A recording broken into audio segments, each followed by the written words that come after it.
This topic is an important one, and thank you to Chris for asking me to moderate. I had the great pleasure of doing this last year, and I was saying to Mary earlier, it's a very different lineup because last year it was all politicians. And no one was to hear from all politicians. So it's really good that we've got a really diverse panel this morning. But I will start with Senator, and I know that you've not been in the role very long, but you do bring a background of setting women up for success.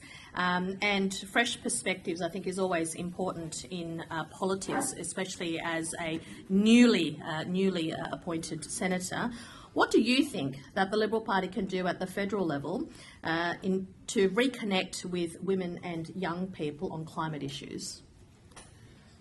Thanks, Elizabeth, and thanks, everybody. I think if I put a commercial lens on it, I always look at, well, what is the issue that we have and how do we solve it? And I think if we look at the issue at the last federal election, we had only 21% of people under 34 voted for us. Only a third of women voted for us. Less than a third of people who speak a language other than English at home voted for us. We have 2/3 of Australians live in metropolitan areas, and we hold about 10% of those seats. So that's the problem that we're trying to solve. We have a significant problem with professional women who won't vote for us at the moment. And I stipulate won't vote for us at the moment because I think that that is something that we can bring back, but we need to address the three key areas which saw us impacted by the Teal independent vote. And I see it connected very, very directly to the corporate ESG work. So the Teals campaigned on environment, climate, social stuff, which is female participation, and governance, which is integrity. And that is what the corporate ESG is about. So we've actually sort of lost step of where community, society, and the commercial sector have gone while we've been sort of developing our own policy frameworks. And I think once we actually step back and start to listen and reconnect with the voter, that's when we will see some change. We can't expect people to listen to us if we're not engaging with them to begin with. Yeah, and that's a really good point. And one of the things that we've seen is that despite the fact that the federal result told us what it did, which was not pretty reading, and we all accept it, we seem to need to work on the credibility in this space. So how do we do that as, and there are many politicians here and local members, how do we do that at that grassroots level? You have to engage. And this is something not just particularly with a female voter or a professional voter. If you look at the youth vote, and obviously Freya will speak to that also, but we don't engage in modern campaigning in the way that we should. We're pretty good at traditional campaigning, and we do the op-eds and we do all the traditional stuff, but most campaigning is now conducted on social media, and we don't do that well. We don't engage for understandable reasons on platforms like TikTok, but we also don't engage in the WeChat space. They're all areas that we need to have a think about how we can compete and get our message across. If we aren't connected to the voter, we will never get our policy messaging across, and that is our problem. Freya, I'm going to throw to you as the youngest person on this panel. No offense to everybody else, but I make the assumption. Should we be on TikTok? Should we be on WeChat? Should we be on Instagram? Threads is the next thing. Anything else? Definitely. I think that it's probably an area that a lot of us are a bit terrified about. I mean, certainly Nick at the MRC has reservations about the CCP influence on TikTok. Yeah. But the problem is that's where young people are. And if we're going to reach them, we have to meet them where they're at. And they are on TikTok. But there is hope for us. So I recently actually made some TikToks about The Voice that together have almost 1 million views over 3 videos. And if you think about the total number of young Australians that are on TikTok that are looking at videos about politics, it's quite a small market. So to get 1 million views is quite massive. So it is possible for the right to reach people through these platforms, but a lot of it is about how we do it. Young people value authenticity. They value knowing who you are as a person. So the Liberal Party actually did a focus group around the Aston by-election, and they asked a group of young people, so what do you guys know about Anthony Albanese? Couldn't tell you any policies. What they could tell you was that he was the first Prime Minister to march in Mardi Gras. That was the only thing. And it's about social issues, it's about authenticity, it's about being seen as being a full human that is compassionate and engaged with the cultural issues.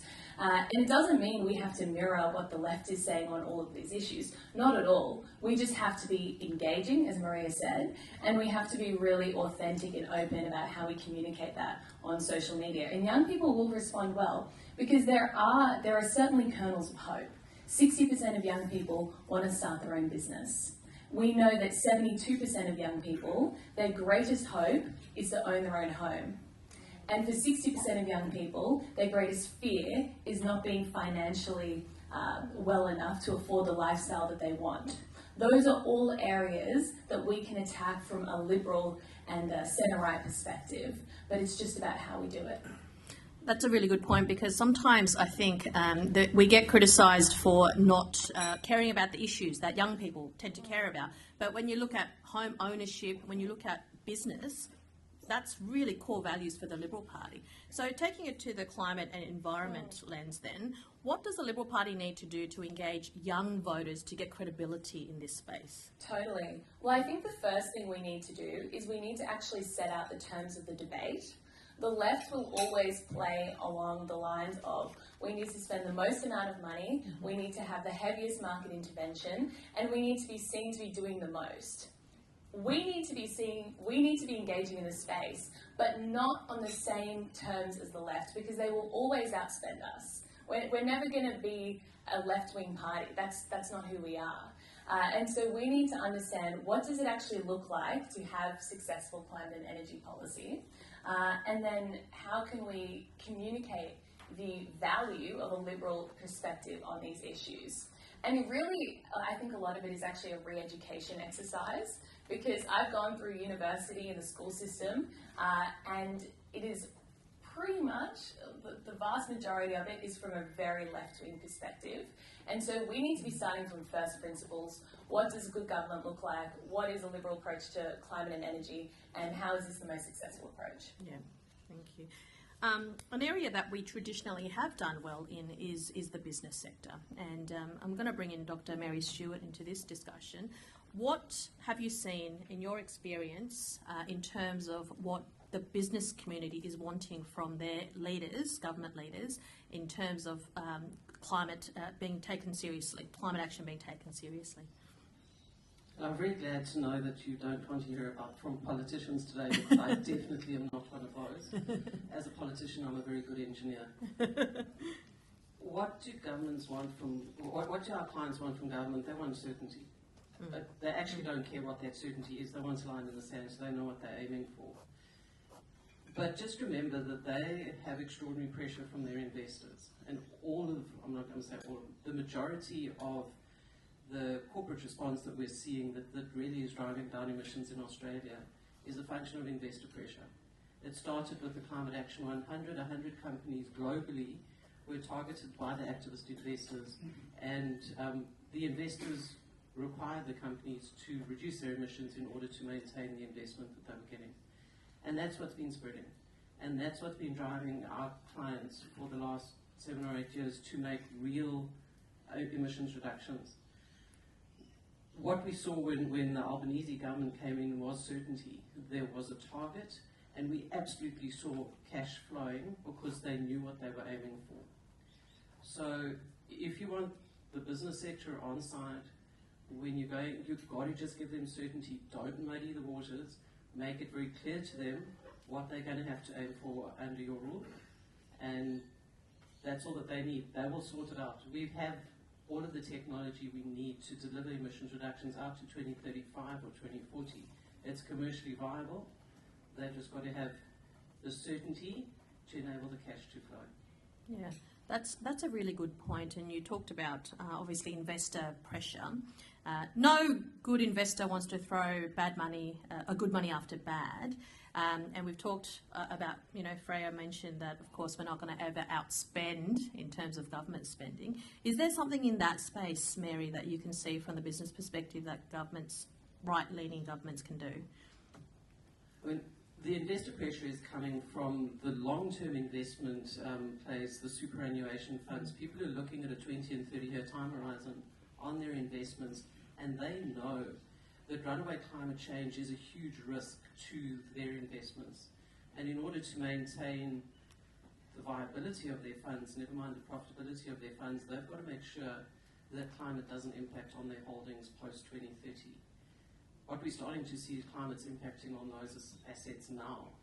But that's where the pressure was coming from. It's the understanding that if we're going to remain financially viable as a society, we've got to address climate change now, because the impact of climate, as you heard from Alex Sharma, what the Nick Stearns report said, the impact of climate change on the global GDP will be catastrophic if we don't address emissions.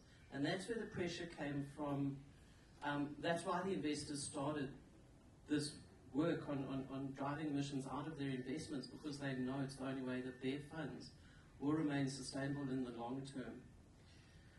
What can governments learn from that is that you have to get rid of the emissions if you're going to avoid catastrophic economic outcomes. Yeah, thank you. Robyn, I'm going to bring you in. So you were the New South Wales Minister for the Environment more than 10 years ago. And the discussion, and the discussion, of course, has moved. Now that you reflect back on your time when you were, at the forefront, what has the Liberal Party and the National Party done that you can take learnings from that would set us up for success in the future in this space? Thank you. I think listening last night and thinking about what everybody's talking about today, we've let the narrative escape somewhat, and it's great to see so many of my former colleagues here and Nationals MPs here as well, because in some part we've let that narrative not only in the environment space but in the whole ESG space escape, that we don't care, that we're not socially responsible, that we're not environmentally responsible, and yet the story is completely different. And Mark Speckman ran you through our 12 years in government in New South Wales and some of those achievements. In my time it was 9 national parks, new parks, not all national parks, but 9 new parks. That narrative never got out there. It was really hard to get that story out. The Nationals, it was, they just wanted to clear every tree in sight, and we certainly had some robust native veg discussions. I won't deny that as a coalition environment minister, and I wish that could have been different, and I think it still is a problem we combat daily. That we as a coalition, and that's why the Teals were able to sneak through, and I saw it very clearly in the time of the Me Too movement as well. But choosing women, choosing very professional, intelligent women, but really playing on the care, compassion, the local connection, and I think that we've really got to capture that narrative again if we're really going to get above what Freya's talking about. And I think it is very much really talking constantly in every platform about what we've achieved, but what we can achieve.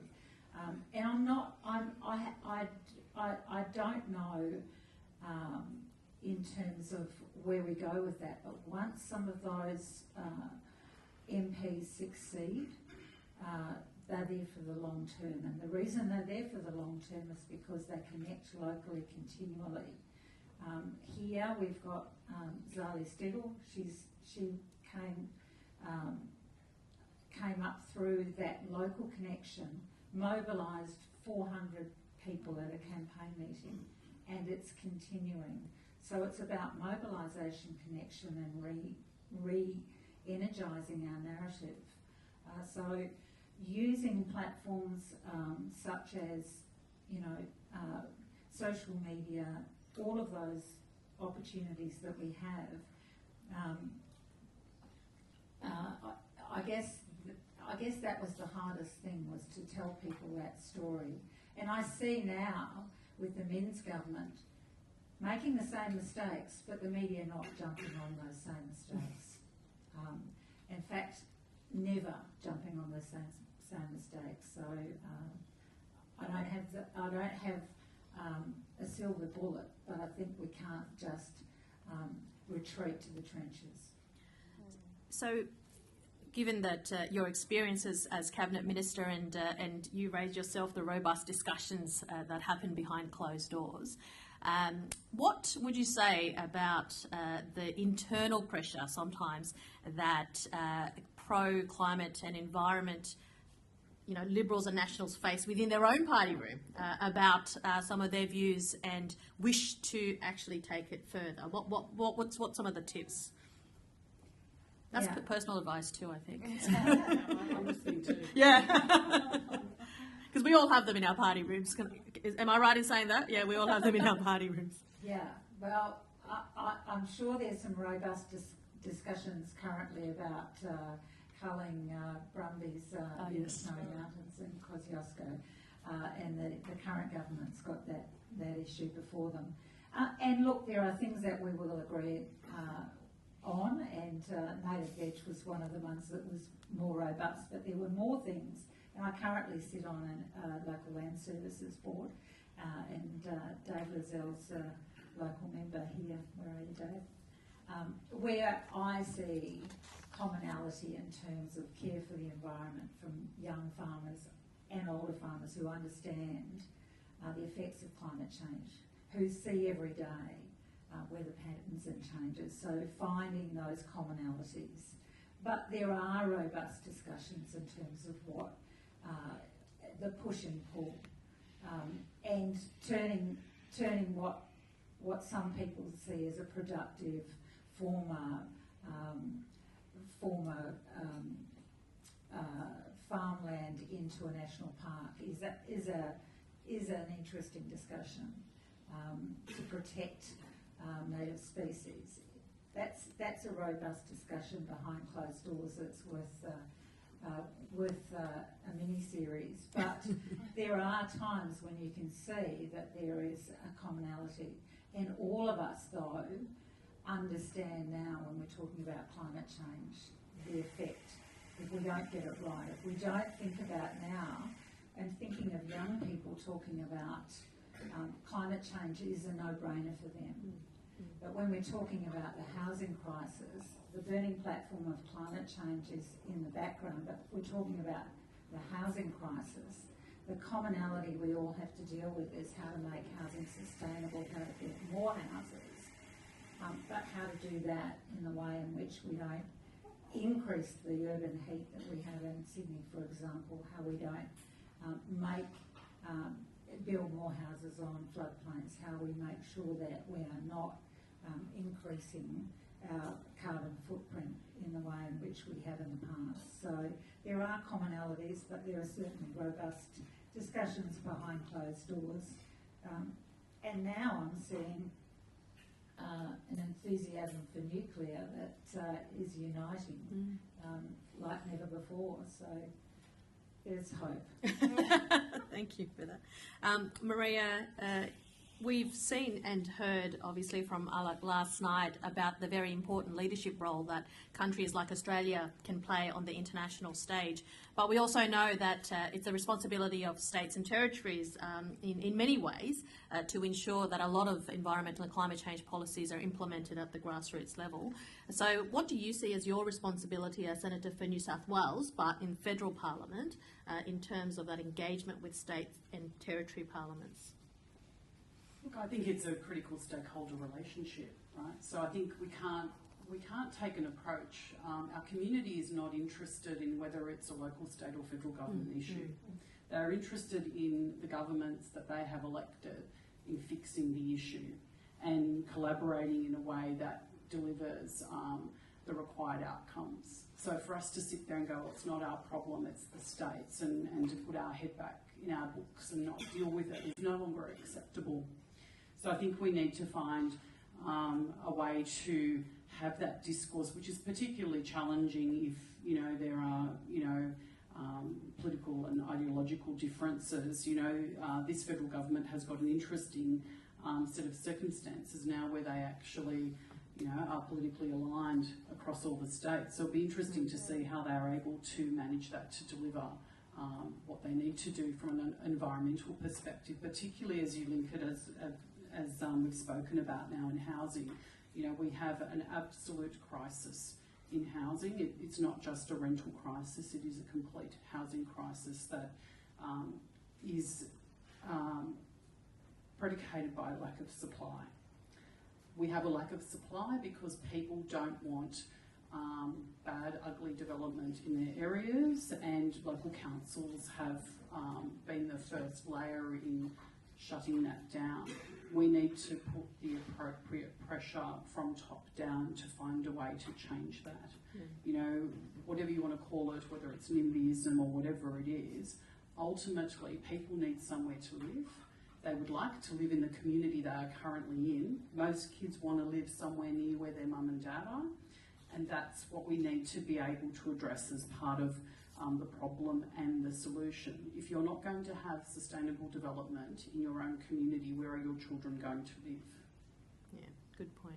Freya, young people are very worried about housing. There's no doubt about that. Is there still scope for centre-right parties to continue to engage in environment, or are we now focused and are young people now wanting just solutions, and is that taking away from the importance of climate? Is that shifting? I think it's important to remember what the climate sort of narrative is for young people. I think for young people, from my experience at least, climate is more of a social movement than it is anything based in reality or science. And the science is there, but young people don't know the science. What they do know is that when they were all in year 10, they went to the school strikes for climate, got a day off school and held posters up saying the world was going to end. And that's how they think about it. So for them, it really is a social issue, whereas I think housing is more of an economic issue, so that they are different. And so I think you can sort of deal with them both. But what I would say about climate, and it relates to housing as well, we need to give young people a counter-narrative. People think in terms of stories, and the nature of social media. So we know over half of young people get their news from social media. The nature of the platform is it's built around going viral. It's built around having a hook that draws people in and telling a story. So we need to be able to tell a different story. Because the only one that they're hearing at the moment is that climate crisis, Liberals bad, everyone else slightly better. How can we flip that? And it's the same now with housing. Everything's a crisis. We've got this housing crisis now, and now we have to be thinking, okay, the narrative that they're now hearing is baby boomers bad, too many investment properties, Liberals represent baby boomers, Liberals bad. So how can we flip that? That's until we come up with a counter narrative, a story that we can tell young people that's actually based in reality and liberal values, then we're not going to win them. Yeah, that's so important. If I could just add to that. And that communication is not an op-ed in the Australian. And there's not that there's anything wrong with that, but that is not how you reach the group of people that we need to reach. Yeah. And we seem to be just going through this traditional channel of communication, and we're not getting our message out. And I would also just add, social media is absolutely saturated. There is so much being posted all the time. So we might think, oh, well, we've already talked about this. We've told everyone what we've done on climate and what we're doing on housing. But when you've made 200 Instagram posts about it, that's the first time someone's going to see your post. Because you are competing for airtime like never before. Traditional media is not like this. You actually get a slot, you get eyeballs. There is no guarantee of eyeballs on social media. You have to be constantly posting, constantly innovating, and creating stories that really capture people. And that's how we'll get to young people. Yeah. Mary, yeah, please.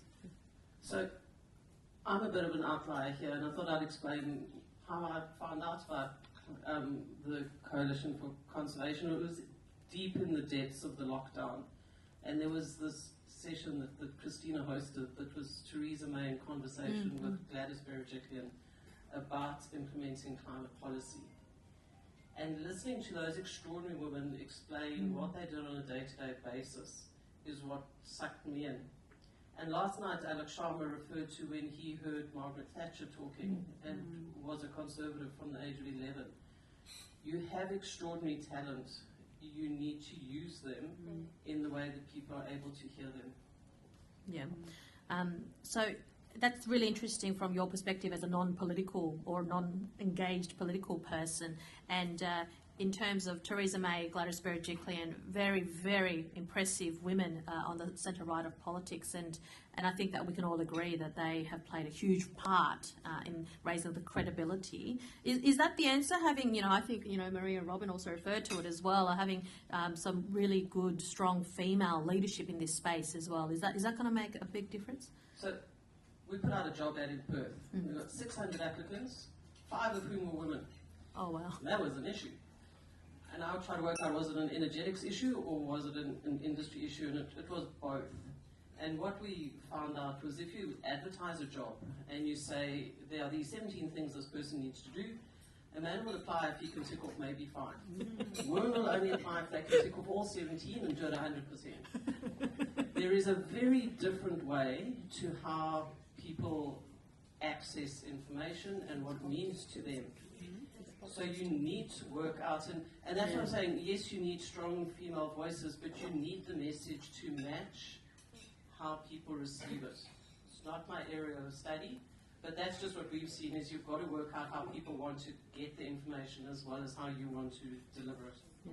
And would your clients be open to going on TikTok and WeChat to hear that message? It's very strong, it depends on the clients. I mean, if you look at the B2C clients, they're there. Yeah. I mean, Qantas, Woolworths. Yeah, true. Whereas you're unlikely to see many of the mining companies out there. Yeah, no worries. Robyn? We at the Greater Cities Commission have a youth panel, and we polled 2,000 young people across the 6 cities in the Greater that make up the Greater Cities Commission about all of these sorts of issues, and it is about relatability. So and certainly I would say women have a relatability in terms of connection, but it's not, we don't hold all of the keys to relatability. There are lots of male MPs who relate, but that is the medium of TikTok, the short, sharp grabs. Just going on TikTok is not going to work unless you are relating. And so it is about relatability, it's about a quick message, and it is about getting to where they are. And in terms of housing, for young people, it has become, as Freya said, that boomers have got all the keys to all of the houses and they haven't. But it is about understanding how we can unlock that. And I think there's a good segue into that for us in terms of finding mechanisms to look at sustainable housing, look at ways in which we can untap supply, because it's housing close to where people live and housing close to where people want and need jobs. So jobs are really important in linking housing and jobs and young people. With that climate message built in is probably a really good narrative in space for coalition parties and government to join up that narrative, and I don't think that's where Labor governments can play very well. They really haven't got those dots joined, and they really need to. because just building housing without thinking about where you're building housing, who it's for, diversity of housing, and just what young people need, for example, in the sorts of spaces and places, isn't going to answer that question. But relatability is really important, and we could have a whole day on why only 8 women applied, and it may be the same in politics. Just saying.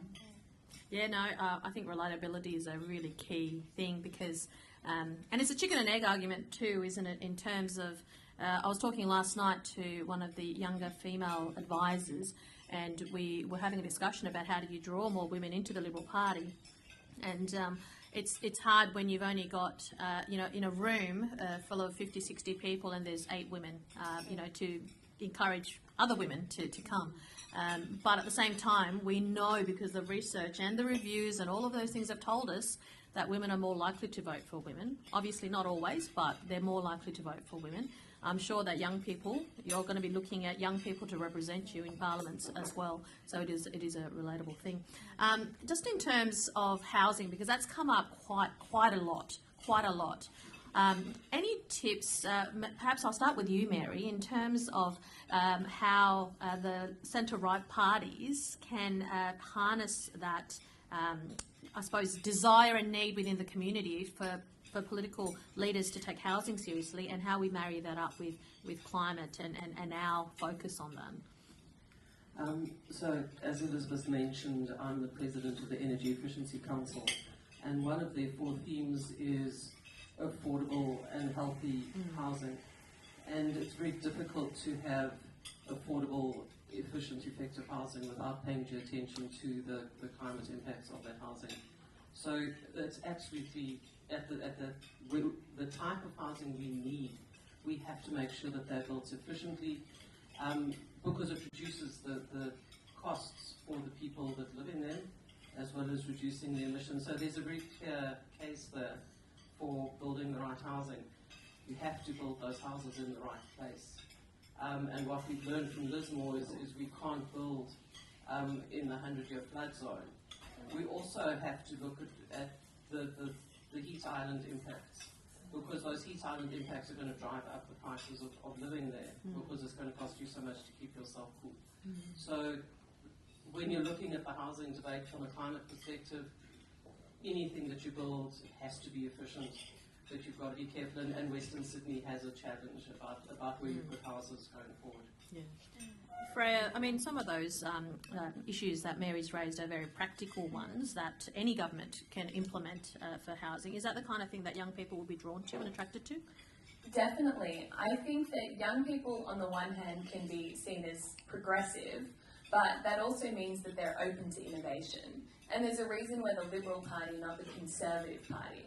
And the times when we've been bold on reform are the times when our vote among young people has been the highest. Thinking, how with the GST reforms, massive support from young people, because there was a sense that this was moving our country forward and in the right direction. So young people really are open to innovation and bold new ideas. And that's why I think, and then you combine that with our natural liberal tendency towards smaller government, less regulation. If you said to young people, we are going to totally overhaul the state planning system, because we know 50% of the cost of a new apartment in New South Wales comes from planning restrictions, and we're going to cut the cost of apartments, we're going to unleash heaps of new supply, we're going to take on the boom and NIMBYs, your youth vote would shoot up instantly. And once you actually started getting that message out there, engaging with some of the cultural influences that we see on Instagram and stuff, you'd have no issues. But young people want bold new ideas.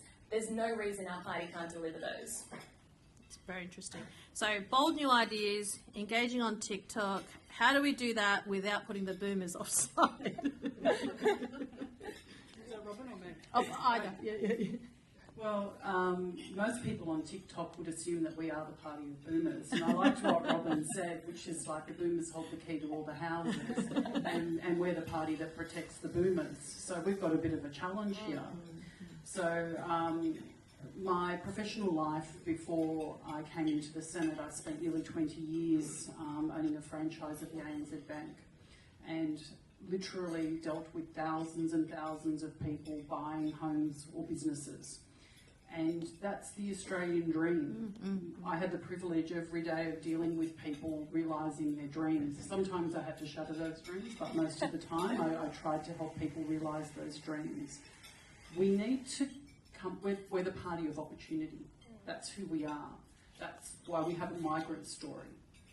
We need to show young Australians that they do have the hope and opportunity of having their own home. At the moment, they believe there is no hope of them owning their own home. We need to be very clear in how we're going to do that. And that's, Freya talked about, estate planning. We need to be very aggressive in our messaging that this is a problem. We see it's a problem. Young people should be able to own their own home. You shouldn't be lining up 20 or 30 deep to rent a property that you're going to pay 20 to 30% above what was market 12 months ago for. We have to clearly articulate that these are problems that we are working on, because at the moment it looks like we don't care. Yeah. Robyn, do boomer women want something different from younger women when it comes to our political leaders? Well, we saw with the Teal vote, I don't know, I suppose they none of those, or perhaps some of them would be classified as boomer support, being supported by boomer women. But I think women generally want someone who cares. I don't think that, I think when you think about Jacinda Ardern and the support that she got, it was because of empathy, care, compassion. Managing the economy wasn't her strong suit, but she certainly had that.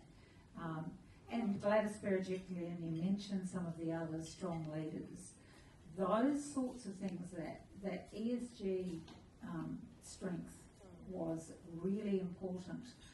And when you talk about boomer women, we used to years ago talk about soccer mums, and then it's moved now into a different realm.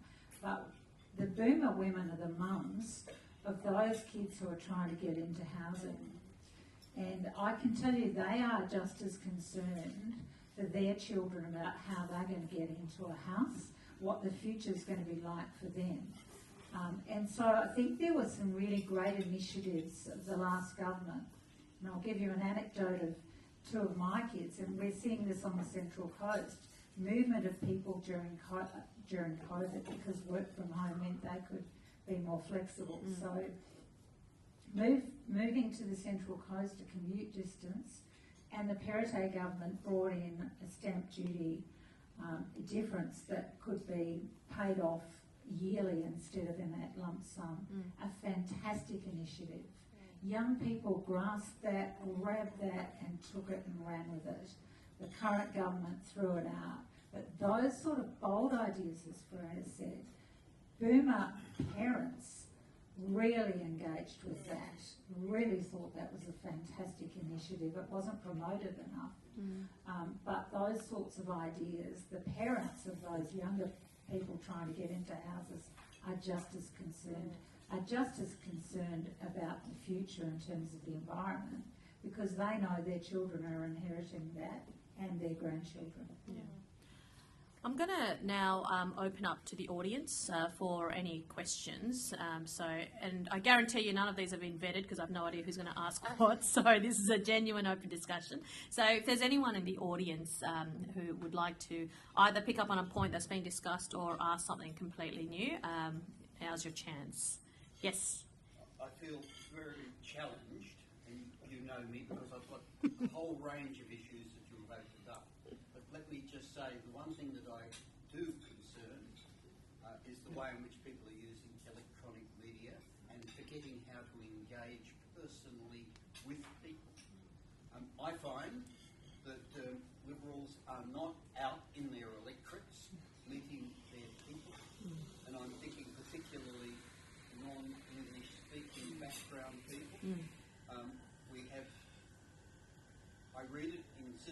ceremonies, 1/2 of all Australians either overseas born or having one parent overseas. Yep. And in Sydney and Melbourne, unless you are out meeting those people, you're never going to get their votes. And I can tell you, I still go out and meet them, and I rarely see Liberals amongst them. That's a good point, Philip, and I think it's important because, as they say, all good strategists will tell you, right, the face-to-face engagement and connection is always going to be the most important thing. Yeah, absolutely. Thank you. And I think to that point, particularly in Western Sydney, the narrative is, particularly amongst migrant communities, that you'll only see a politician about 8 weeks out from an election.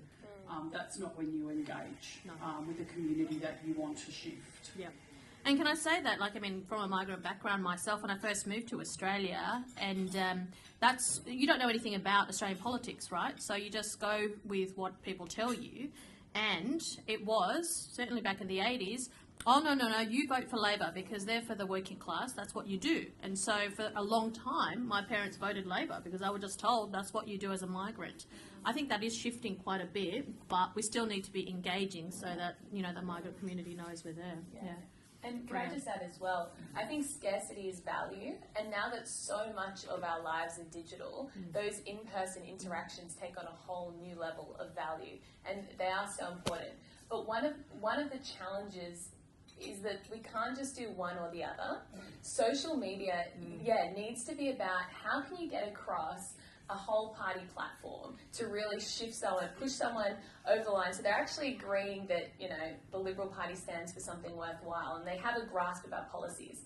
And then that in-person interaction has to be solidifying the idea that, yes, I can connect with this person, this is a good person, I trust them, I'll vote for them. So you do sort of the groundwork on social media, because there's no way you can speak to all 55,000 people in a state electorate or whatever it is, 100,000 in a federal electorate.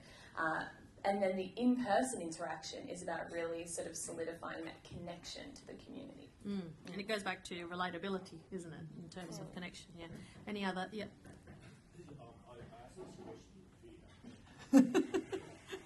It's a safe space, Paul, it's okay. It's about behaviour in the Parliament floor. I mean, you look at it and you think to yourself, this couldn't happen in private enterprise. We can be sacked. There's a whole lot of behaviours there. Do you think that that is disenfranchising the young people and giving more than, say, redhead men without law? Yeah.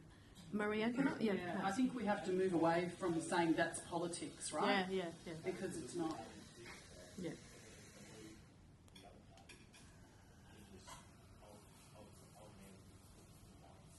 I think, in my view, there are two elements to that. There's a personal responsibility perspective where you go, I'm not going to engage in something that would be inappropriate in any other environment, right? And then there's a broader perspective of a party position of how we choose to conduct our own conversations. I think that the political discourse in this country is bordering on toxic, and we need to fundamentally shift that. That leaks into the media as well. So, I think a lot of decision makers and a lot of parliamentarians are concerned about what they say and do because the primary lens is on how will this be perceived, how will it be manipulated, and how will somebody leverage this against me, as opposed to what kind of an outcome will this deliver for my community and why am I doing it? Robyn? Yeah, I think interestingly, it certainly puts off a lot of people and women particularly in terms of a parliamentary career, because what they see is that question time, that combative bear pitch in New South Wales, and yet surprisingly when I talk to people I say, a lot of it is very much worked out between parties. That's a small amount of the day in terms of what we achieve, and particularly work on committees and inquiries is quite collaborative. But it's not just that. It's the talkback radio, it's the always-on media.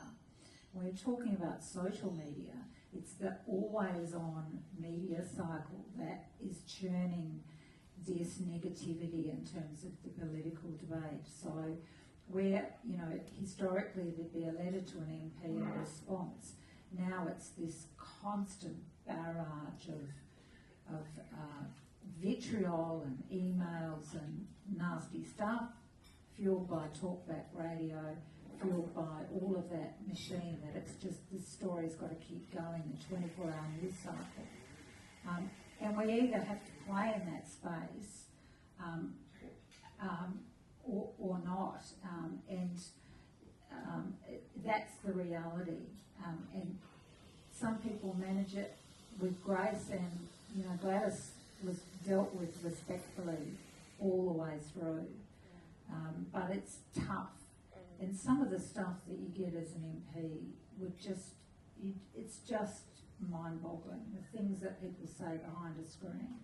So it's a very tough environment, and you don't see that, but it's an always on. So when you say, oh, you know, we don't want this constant social media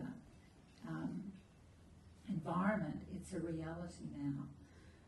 So it's a reality that we have to play in that space, and how you engage in it is something that no one teaches you. And a 5-second grab or half a sentence can be turned into a whole news story, and it can run for days. I don't know the answer to it, really. Yeah. Freya, Mary first. So the private sector is not nirvana. It's not just because we're in the private sector that everyone behaves well. But the G in ESG is governance. So if you change internally, you need to show that externally. You need to explain absolutely address the challenges on the floor, but people need to be able to see how it's been done. What are the processes that have resulted in the attitude change and the different treatments of people on the floor? Because, I mean, why is it not open warfare in some boardrooms? Because there are rules of engagement and people understand how to have the conversation. And those rules are written down, the governance structures are obvious. And that can be a way to address the change and for people to understand how the change has been done. That's important. Yeah. Freya, are young people turned off by the behaviour sometimes that we see from seasoned politicians? I wish I could say they were. I actually don't think they are particularly, and I think the online world is far more vicious than anything we've seen in traditional media. You can become a meme within 10 seconds, and there are all of these meme pages about Liberal MPs, and they're actually disgusting. I mean, half of them border on defamation, because they'll cut up stuff you say to totally misconstrue what's been said. They'll put in, I mean, I saw one of me the other day where they had a video of me and then put in like the biology of a leech, basically, because that's my last name, and then all these other videos, and it's terrible, it's disgusting, but that's the world we live in. And I think young people, because we've grown up with it, are far more resilient to it, because it's what you do. When you put yourself out there, that's what happens. But I do think it makes young people scared to engage in the political space, because you can experience such incredible online harassment. So I don't think it turns people off politics. Well, I don't think the behaviour of politicians turns people off politics. I think it's the behaviour of everybody that operates in the digital sphere around politics. And often it's meme accounts run by 20-year-olds. Yeah. Scary, isn't it? Yeah. We're literally about to wrap up, but Ken, I just want to say thank you to the amazing panel for your frankness, openness, and sharing your experiences. I think it's been a really good discussion. I hope everyone has enjoyed, and it was a really good soother after last night and know what you guys got up to. But can you please put your hands together and thank the panel for me, please? Maria, Robyn, Freya, and Mary.